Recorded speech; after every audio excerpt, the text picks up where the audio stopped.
वालेकुम स्टूडेंट, उम्मीद है आप सब लोग ठीक होंगे। अपनी ईद को एंजॉय कर चुके होंगे। ईद की छुट्टियों को तो एंजॉय कर लिया होगा आपने, लेकिन मैं उम्मीद करती हूँ कि आप लोगों ने बिल्कुल भी नहीं पढ़ा होगा। तो अपना अगला लेक्चर स्टार्ट करते हैं इस उम्मीद पे कि अब आप पढ़ना स्टार्ट कर देंगे। क्या है हमारे पास, लास्ट लेक्चर में हमने यहाँ तक कवर कर लिया था। अब जो नेक्स्ट लेक्चर है उसमें आपके पास ये जो न्यू टॉपिक है ये इन्वॉल्व होगा। ये उसी से रिलेटेड है जिस तरह हमने पहले अपने ट्रुथ टेबल किए हैं, बस कुछ थोड़ी सी 2-3 चीज़ें हैं वो अपडेट हुई हैं। क्या है, प्रोपोजिशन इक्वलेंस। प्रोपोजिशन इक्वलेंस का टॉपिक है हमारे पास कि दो प्रोपोजिशन कब आपस में इक्वल होती हैं। इक्वल और इक्वलेंस दोनों तकरीबन एक जैसी चीज़ होती हैं, ठीक है। जब हमारे पास कुछ नंबर होते हैं तो हम कहते हैं इक्वल है, कुछ ऑपरेटर्स या फंक्शंस होते हैं तो हम कहते हैं कि इनमें इक्वलेंस है, यानी एक दूसरे की इक्वल है। इक्वलेंस को हम ये 3 लाइनों से शो करते हैं, ठीक है। और लॉजिकली इक्वल डेफिनेशन देखें। Logical equivalence refers to the relationship between proposition और expression that always yield the same truth value under all possible circumstances. ये कह रहा है कि इक्वलेंस जो है वो क्या होती है। इक्वलेंस किसी भी दो प्रोपोजिशन के दरमियान उस रिलेशनशिप को ज़ाहिर करती है जब दोनों की जो है पॉसिबल वैल्यूज़ ट्रू आ रही हूँ, ठीक है। यानी दोनों की जो लास्ट वाला कॉलम है अप्लाई करने के बाद कोई भी ऑपरेटर उसमें जो पॉसिबल वैल्यूज़ है वो ट्रू आ रही हो तो हम कहते हैं कि इन दोनों के दरमियान इक्वलेंस है। यानी पी के ऊपर कुछ हम अप्लाई करें और क्यू के ऊपर अप्लाई करें, दोनों का लास्ट वाला कॉलम जो है वो ट्रू ट्रू आ रहा हो तो हम कहते हैं कि इन दोनों के दरमियान इक्वलेंस है। ये इसी तरह से है जिस तरह हम बाय कंडीशनल लेते हैं। बाय कंडीशनल हमारे पास क्या था, अगर हम बाय कंडीशनल को रिकॉल करें तो ये था कि बाय कंडीशनल की स्टेटमेंट ये थी कि दो प्रोपोजिशन पी और क्यू उस वक्त ट्रू होंगी जब वो दोनों सेम होंगी।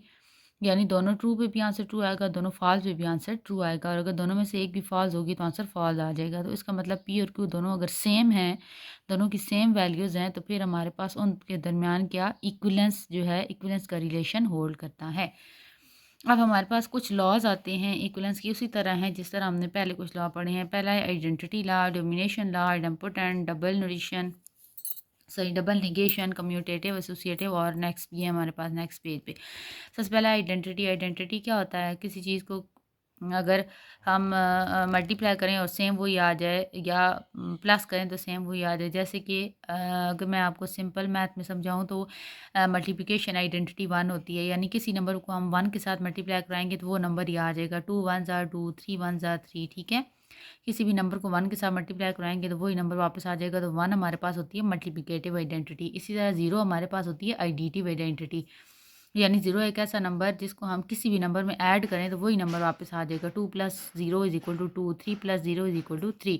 तो 0 होता है आइडेंटिटी, एडिटिव आइडेंटिटी यानी पॉजिटिव आइडेंटिटी। अब हमारे पास है यहाँ पे additive law of logical expression. तो लॉजिकल एक्सप्रेशन में क्या है, अगर हम पी एंड टी लें, अब यहाँ पे एंड और ऑपरेटर चूँकि हम डिस्कस करें तो उसकी फॉर्म में हमारे लॉज आएंगे। तो पी एंड टी, टी क्या है यहाँ पे ट्रू है, ठीक है। टी यहाँ पे प्रोपोजिशन नहीं है, टी यहाँ पे ट्रुथ वैल्यू है। जैसे पी क्यू और आर होते थे ना, उस तरह ये टी जो है ये ट्रू और फॉल्स वाला टी है, पी क्यू आर वाला टी नहीं है। तो क्या है कि अगर हम पी एंड टी यानी टी के साथ पी का एंड ऑपरेटर लेंगे तो उसकी इक्वलेंस होगी पी की इक्वल, यानी इसका जो आंसर आएगा वो वैसे ही आएगा जैसा हमारे पास पी कॉलम होता है। लेकिन अगर हम पी का और ऑपरेटर लेंगे एफ के साथ तो तब हमारे पास इक्वलेंस आएगी पी की, यानी एंड ऑपरेटर अगर लेंगे एफ के साथ तो पी की इक्वलेंस नहीं होगा, और ऑपरेटर लेंगे तब ये पी की इक्वलेंस होगा। ये हमारे पास आइडेंटिटी ला। और इसमें एंड और ऑपरेटर और ऑपरेटर को इसको शो करें कंजॉइनिंग और डिसजॉइनिंग को। कंजॉइनिंग का मतलब है जोड़ना और डिसजॉइनिंग का मतलब है अलग। अब कंजॉइनिंग में क्या है, एंड ऑपरेटर एंड हमें आंसर ट्रू देता है जब तमाम जो है ट्रू हों।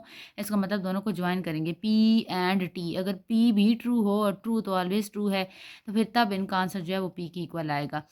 और डिसजॉइनिंग में क्या है, एफ है पी और एफ, पी का आंसर ट्रू भी हो सकता है फॉल्स भी हो सकता है, लेकिन उसका जब और ऑपरेटर लेंगे फॉल के साथ तो आंसर क्या आ जाएगा हमारे पास पी, ये पी की इक्वलेंस आ जाएगा। क्योंकि जो पी ऑपरेटर है वो ट्रू और फॉल्स दोनों हो सकते हैं, और ऑपरेटर में अगर एक ट्रू हो और एक फॉल्स हो तो तब हमारे पास आंसर ट्रू आ जाता है। अगर दोनों फॉल्स हों तब फॉल्स आता है, तो इनकी इक्वलेंस आ जाएगी पी की इक्वल। फिर है डोमिनेशन लॉ। डोमिनेशन लॉ में क्या है, ये हमारे पास उलट हो जाते हैं, ठीक है।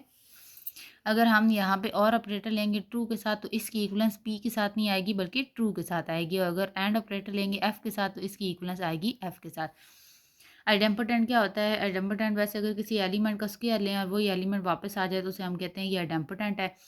इस तरह अगर पी का पी के साथ और ऑपरेटर लेंगे तो पी वापस आ जाएगा, आइडेम्पोटेंट हो जाएगा पी के इक्वलेंस के, और एंड ऑपरेटर में ये भी पी इक्वलेंस के इक्वल आ जाएगा, बस ऑपरेटर चेंज है। फिर हमारे पास डबल निगेशन है। डबल निगेशन का क्या है? अगर एक दफ़ा हमने निगेशन ली है नॉट पी और उसका दोबारा निगेशन ले लेंगे नॉट इंटू नॉट पी, तो आंसर दोबारा हमारे पास पी आ जाएगा, यानी not P into not P का जो आंसर है वो इक्वलेंस हो जाएगा पी के इक्वल। फिर है कम्यूटेटिव लॉ। कम्यूटेटिव लॉ का क्या है कि आप अगर इनका जगह चेंज कर दें कोई फ़र्क नहीं पड़ता, पी और क्यू इक्वलेंस हो जाएगा क्यू और पी के। पी और क्यू निकालें या क्यू और पी निकालें, दोनों आपस में इक्वल होंगे, उनका हर कॉलम सेम होगा। इस तरह P and Q and P का भी कॉलम जो होगा सेम होगा, इनके दरमियान भी इक्वलेंस होल्ड करती है। फिर एसोसिएटिव लॉ। एसोसिएटिव में क्या होता है? बस ब्रैकेट आगे पीछे हो जाती है, ठीक है, बाकी तमाम सेम रहता है। नेक्स्ट करते हैं नेक्स्ट लॉ की तरफ। नेक्स्ट लॉ हमारा क्या है? Distributive law. डिस्ट्रीब्यूटिव में क्या है? नाम से ही ज़ाहिर है, डिस्ट्रीब्यूट हो जाएगा, यानी पी और क्यू एंड आर इक्वलेंस हो जाएगा, या दोनों पे लागू हो जाएगा पी और क्यू एंड पी और आर, ठीक है। सिमिलरली पी एंड क्यू और R equivalence to P and Q और पी एंड आर, ठीक है, यानी ये वाला पूरा कॉलम कैलकुलेट करें या सिर्फ ये कैलकुलेट करें, दोनों का आंसर सेम होगा। फिर एब्जॉर्प्शन लॉ। एब्जॉर्प्शन लॉ में क्या होगा? एब्जॉर्ब हो जाएंगी प्रोपोजिशन एक दूसरे के अंदर। अगर दो दो पी हैं हमारे पास, उनके दरमियान कोई भी ऑपरेटर है एंड और का किसी प्रोपोजिशन क्यू के साथ, तो आंसर पी आएगा, ठीक है। इसी तरह और पहले और एंड अंदर रख दें तो एंड बाहर और अंदर रख दें ब्रैकेट के, तो भी हमारे पास जो आंसर आएगा वो पी की इक्वल आएगा, क्यू की इक्वल नहीं आएगा, क्योंकि पी दो दफ़ा आ रहा है और क्यू पी के अंदर एब्जॉर्ब हो जाएगा। फिर है डिमॉर्गन लॉ। ये आपके पास इंपॉर्टेंट है। डिमॉर्गन लॉ जो है वो क्या है? डिमॉर्गन लॉ हमारे पास है पी और क्यू। अब यहाँ पे पी और क्यू होगा और यहाँ पे उलट हो जाएगा। बेसिकली जो हमारे पास डिमॉर्गन लॉ होता है ना, अगर हम अपने जो है वो यूनियन इंटरसेक्शन की फॉर्म में देखें तो A union B whole complement is equal to A complement intersection B complement, ठीक है। ये हमारे पास आता है डिमॉर्गन लॉ। तो अगर हम यूनियन इंटरसेक्शन की फॉर्म देखें, यानी सेट्स की फॉर्म में देखें, और भी अगर हम सेट गिवन हो तो ए यूनियन बी का complement equal to A complement intersection B complement. Union जो होता है वो इंटरसेक्शन में चेंज हो जाता है, यानी कि अपना साइन उलट कर देता है। फर्दर जो कम्प्लीमेंट होता है वो दोनों के साथ अलग हो जाता है। तो इसी को अगर हम प्रोपोजिशन पे अप्लाई करें, पी और क्यू दो प्रोपोजिशन हो, तो हमारे पास डिमॉर्गन लॉ कैसे स्टेट होगा कि पी और क्यू, ठीक है, पी और क्यू का जो नॉट होगा वो किस तरह ओपन होगा? नॉट जो और जो होगा वो एंड में चेंज हो जाएगा और नॉट दोनों के साथ अलग हो जाएगा, तो इसकी इक्वलनेस आ जाएगी not P and not Q. इसी तरह इधर अगर यूनियन है, अगर इधर इंटरसेक्शन हो जाए तो इधर फिर यूनियन आ जाएगा। तो उसी पैटर्न के अकॉर्डिंग पी एंड क्यू का जो नॉट होगा वो इक्वलेंस हो जाएगा नॉट पी और नॉट क्यू की, ठीक है। फिर है निगेशन लॉ। निगेशन में क्या होता है? उलट हो जाता है, पी और नॉट पी इक्वलेंस आ जाएगा ट्रू के, और P and not P equivalence आ जाएगा फॉल के, यानी इधर पी और नॉट पी के दरमियान हमने और ऑपरेटर लगाना है, उधर हमने एंड ऑपरेटर लगाना है। फिर एम्प्लीकेशन लॉ, ये भी अप्लाई होना है, ये उसी तरह जिस तरह हम पहले करते हैं इक्वलेंस में और फिर डबल इक्वलेंस में, ठीक है। ये उसी तरह लॉ है जिस तरह हमने पहले ऑपरेटर्स पढ़े हैं। अब अपना जो है एक्सरसाइज पे आते हैं। Use to stable to verify these equivalence. सबसे पहले क्या है? P and T equivalence to P. हमने ये चेक करना है कि अगर पी का ट्रू के साथ एंड ऑपरेटर लें तो जो आंसर आता है वो पी प्रोपोजिशन की इक्वल आता है। पी प्रोपोजिशन की क्या वैल्यूज होती हैं? ट्रू और फॉल्स, क्योंकि एक प्रोपोजिशन है ना, तो ट्रू और फॉल्स आएगा। यहाँ पे टी प्रोपोजिशन नहीं है, मैंने आपको पहले बताया टी ट्रू और फॉल्स वाला टी है, यानी ट्रूथ वैल्यू है, ट्रूथ प्रोपोजिशन नहीं है। अच्छा, अब क्या है? पी एंड टी का अगर हम लें, एंड ऑपरेटर है, टी ऑलवेज टी है, पी की दो पॉसिबिलिटीज़ हैं, या ट्रू है या फॉल्स है। तो पी जब ट्रू होगा तब एंड ऑपरेटर टी के साथ लगाएंगे, T and T. And operator हमें आंसर देता है टी, अगर दोनों टी हों तो एक ये टी और एक ये टी मिलाएं तो आंसर क्या आता है? टी। तो पी एंड टी का आंसर आ जाएगा टी, यानी ट्रू। फिर पी का दूसरा आंसर है हमारे पास false. False and T, and operator हमें जो है वो फॉल्स आंसर करता है अगर दोनों में से कोई एक भी फॉल्स हो। तो P and F and T का जब हम ऑपरेटर लगाएंगे तो इसका आंसर क्या आ जाएगा? एफ, यानी फॉल्स। तो देखें पी एंड टी का आंसर क्या आया? टी और एफ। टी और एफ उसी की इक्वल है किसके, पी के। तो ये आंसर आ गया पी टी एफ या P N T T F, तो ये दोनों सेम आ गया, तो इसका मतलब ये वाली जो है इक्वलेंस है पी के। सिमिलरली पी और एफ इक्वलेंस टू पी। अभी और ऑपरेटर है, और ऑपरेटर हमें आंसर ट्रू करता है अगर बीच में से कोई एक बी प्रोपोजिशन ट्रू हो। तो पी और एफ का अगर हम करेंगे तो पी की दो पॉसिबिलिटीज हैं, पी ट्रू और फॉल्स हो सकता है, जबकि एफ एफ ही रहेगा। सबसे पहले टी और एफ का और ऑपरेटर लेंगे, टी और एफ, तो आंसर टी आ जाएगा क्योंकि दोनों में एक टी मौजूद है।